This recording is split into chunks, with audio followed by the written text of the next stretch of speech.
The U.S. Coast Guard imposed a temporary security zone in the waters off South Carolina on Monday as the military collected debris from a suspected Chinese spy balloon shot down by a U.S. fighter jet over the weekend. China called the shooting down of the balloon an obvious overreaction and urged the U.S. to show restraint over the episode. Outside the White House, President Joe Biden insisted that the incident had not weakened U.S.-China relations. No. We've made it clear to China what we're going to do. They understand our position. We're not going to back off. We did the right thing.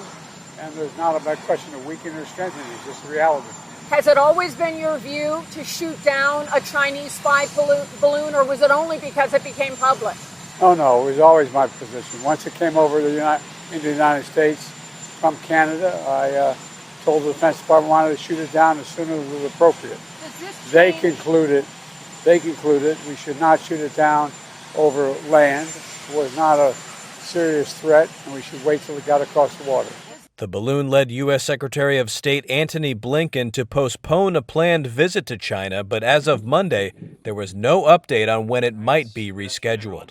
We haven't had conversations at this point about rescheduling the trip. The White House said lines of communication would stay open, but that the ball was in China's court. It's up to China to figure out what kind of relationship that they want.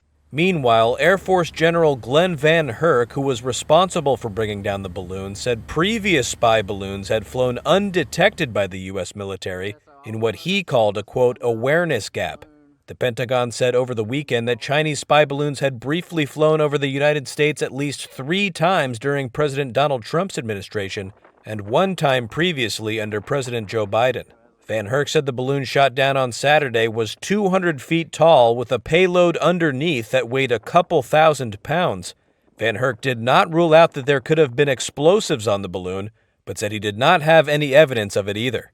That risk, however, was a factor in his planning to shoot down the balloon over open water.